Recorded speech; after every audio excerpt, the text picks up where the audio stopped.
My dad died when I was 10. So he paid all his debt off, had everything paid. And so that's all I had, right? Everybody around me was like, get money, keep it, don't use it, you know, but you should invest, but nobody ever learns that third one. And so I think we're just a bunch of people walking around terrified of this apparency of it's scarce, and it's not. And you know, it's not, there's nothing scarce about it. This is what I did for 25 years. From 25 to 51 years old. Spent my most valuable asset, time, to get money, terrified every second of every day. That's really what's driven me the whole time, was terror. Like, when you don't know, you're gonna be scared. So I'm going out to get money. I won't spend any of it because I'm terrified if I can't, I don't know how to get more. I'm worried I can't keep getting more. So then I'd get the money and then I'd rush off and spend my most valuable asset, time, again, to bring it to the bank. Still today, man, it's tough for me to buy blue jeans if they're not on sale.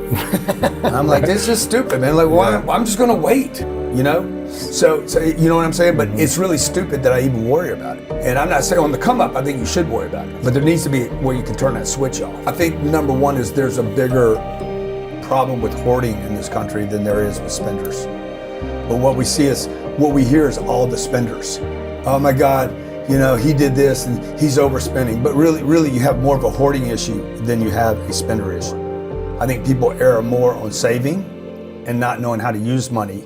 So what the advice I would give people is, like, I would just assume that everything you know about money is incorrect, so that you can actually have a clean board to operate from. Because if you go out right now and try to stack new information, financial literacy on top of, you know, a toxic foundation, it's all going to get all.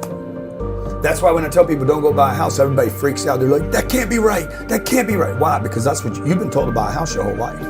Because the banks want you to buy a house. Now everybody just heard that's going to say, I just saw you buy a house in Malibu. I can do anything I want now. Here comes the arrogance.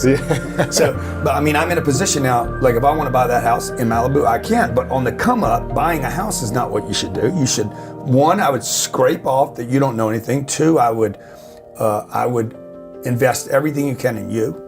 It's tax deductible. You never lose it.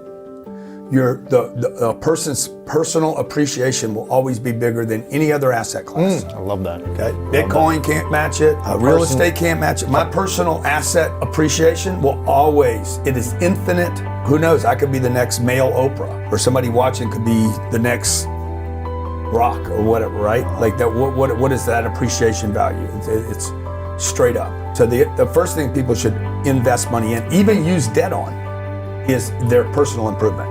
So number one, invest in yourself. Number two, I would invest in your business. Whatever your business is, or your department, your division is.